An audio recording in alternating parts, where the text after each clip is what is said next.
Selamat pagi, rekan mahasiswa. Kita bertemu lagi di dalam mata kuliah Pendidikan Kewarganegaraan. Hari ini kita adalah pertemuan terakhir sebelum ujian tengah semester. Kita akan membahas tentang konsepsi hak asasi manusia.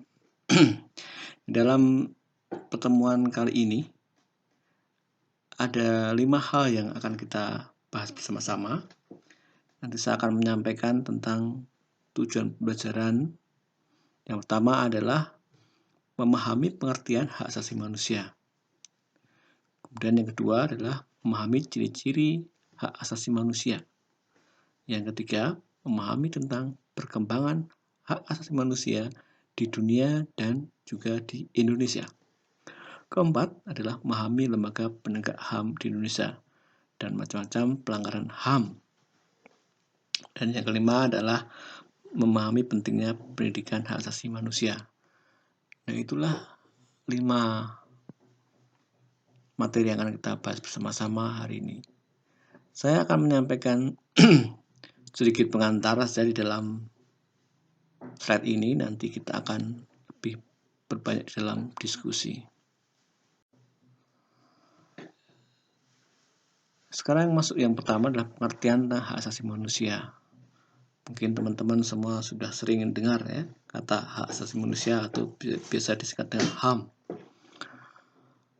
Hak asasi manusia adalah seperangkat hak yang melekat pada hakikat dan keberadaan manusia sebagai makhluk Tuhan Yang Maha Esa dan dilindungi oleh negara, hukum, dan pemerintah, dan setiap orang demi kehormatan serta perlindungan harkat dan martabat manusia tersebut. Dan hak ini, definisi ini ada di dalam pasal 1A Undang-Undang Nomor 39 Tahun 1999 tentang hak asasi manusia. Nah, ini pengertian secara singkat tentang hak asasi manusia. Nah, kalian nanti bisa cari pengertian-pengertian dari berbagai sumber yang lain. Ciri-ciri hak asasi manusia.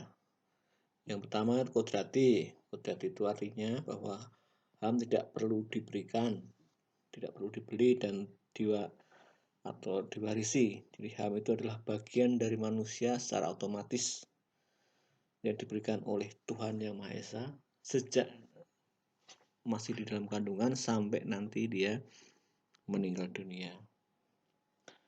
Kedua, bersifat universal, artinya bahwa HAM ini berlaku untuk semua orang tanpa memandang baik jenis kelamin, ras, agama, etnis, pandangan politik, asal-usul budaya, dan lain sebagainya. Yang ketiga, bersifat partikular, artinya bahwa setiap warga negara memiliki hak yang sama dalam kehidupan bernegara. Berikutnya, supralegal yang artinya bahwa HAM ini tidak dapat diingkari atau dilanggar oleh siapapun. Tidak ada seorang pun yang punya hak untuk membatasi atau melanggar hak orang lain. Dan tidak dapat dibagi, artinya hak-hak yang dimiliki oleh manusia ini tidak bisa dibagi-bagi atau ditiadakan, harus utuh. Kemudian saling tergantung, artinya bahwa penikmatan satu hak dipengaruhi oleh penikmatan hak lainnya. Terakhir, transendental, yaitu di mana hak itu merupakan sesuatu yang teramat sangat penting sehingga tidak bisa disepelekan. Perkembangan HAM di dunia. Yang pertama ini muncul di Inggris, yaitu pada tahun 1215, di mana para bangsawan ini memaksa raja di Inggris pada saat itu untuk memberikan Magna Carta Libertatum yang melarang penahanan, penghukuman, dan perampasan hak milik secara sewenang-wenang oleh raja. Dan pada tahun 1979 itu ada muncul habeas corpus. Habeas corpus ini berisi bahwa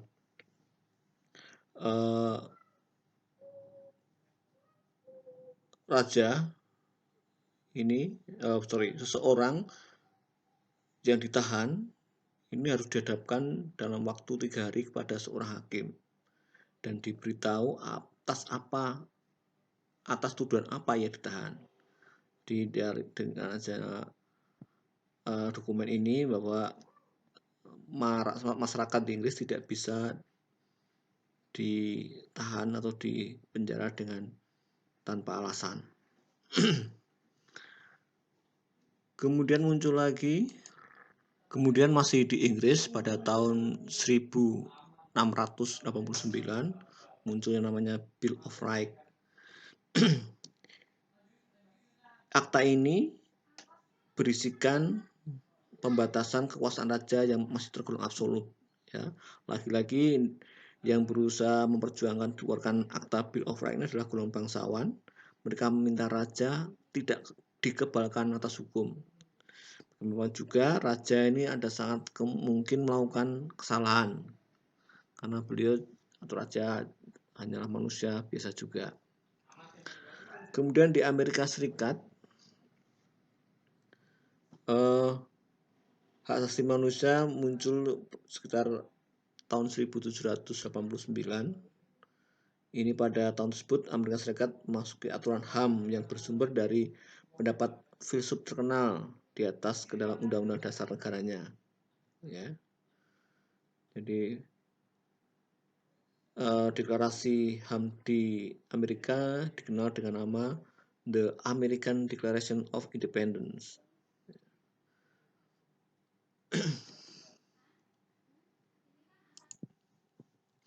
Selanjutnya setelah itu muncul deklarasi HAM di negara-negara lain seperti dari Prancis ada French Declaration tahun 1789, kemudian Presiden Roosevelt tahun 1951 pada tanggal 6 Juni mengeluarkan The Four Freedom, jadi ada 4 kebebasan yang diakui. Kemudian ada deklarasi Philadelphia tahun 1944 dan kemudian puncaknya ada deklarasi dari PBB yaitu tentang The Universal Declaration of Human Rights pada tahun 1948. Nah, itulah teman-teman tonggak perkembangan sejarah HAM di dunia. Nah, bagaimana di Indonesia? Kapan Indonesia mulai menerapkan HAM ini secara lebih masif? Lihat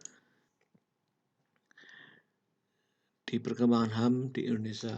Di perkembangan HAM Indonesia ini sebenarnya sudah dimulai sejak bangsa Indonesia berdiri, sejak ada Pancasila, sejak ada pembukaan Undang-Undang Dasar 1945.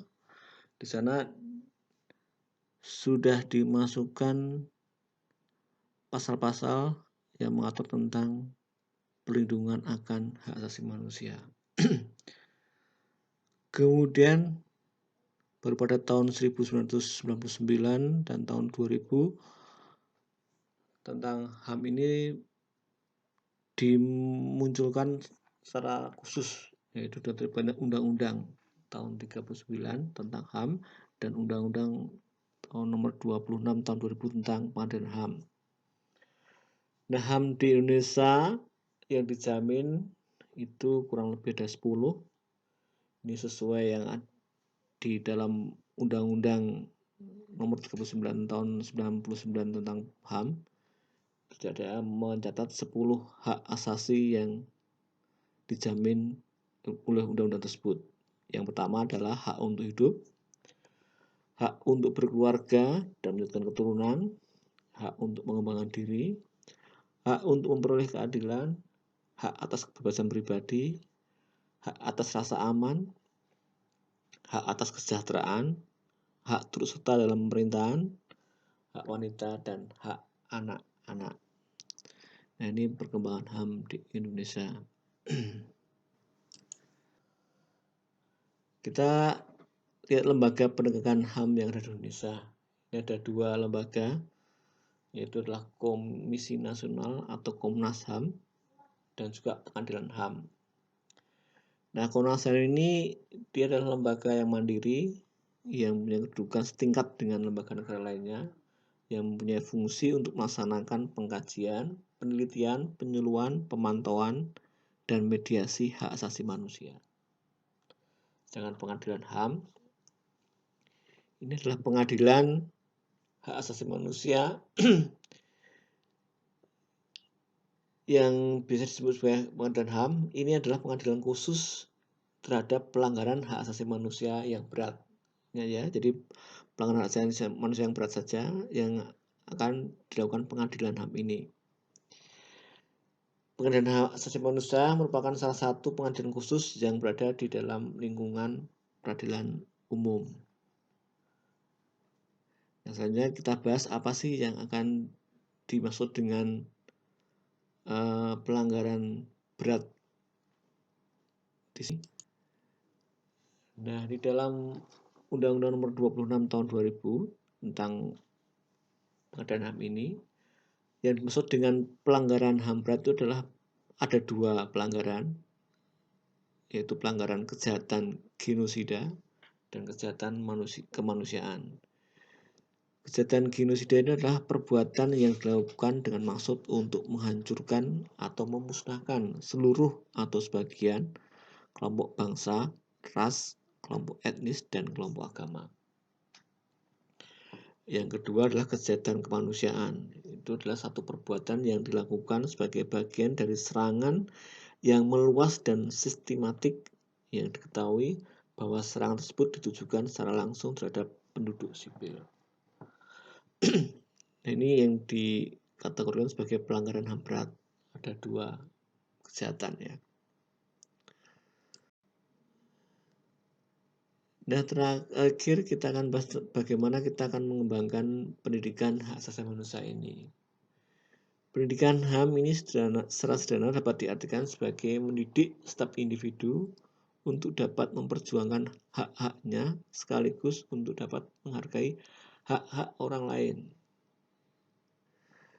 Sang individu diharapkan dapat membangun suatu budaya hak asasi manusia dan peduli dengan pembangunan sosial, budaya, dan politik masyarakatnya, serta mengarahkan pembangunan tersebut ke arah keadilan. Jadi sasaran dari pendidikan HAM adalah yang pertama pengetahuan tentang HAM itu apa, mungkin keterampilan, jadi ya, artinya bisa melaksanakan atau mempraktekkan pengetahuannya, kemudian sikapnya, selain bisa juga harus punya sikap, dan perspektifnya, dan juga kesadaran diri. Nah, itulah bagaimana pengembangan pendidikan hak asasi manusia dilaksanakan. Baik, semuanya itu sedikit tentang pengantar tentang pendidikan hak asasi manusia di Indonesia dan di dunia. Selanjutnya nanti kita akan lakukan diskusi setelah video ini selesai. Akhirnya saya ucapkan terima kasih atas waktunya dan selamat berdiskusi.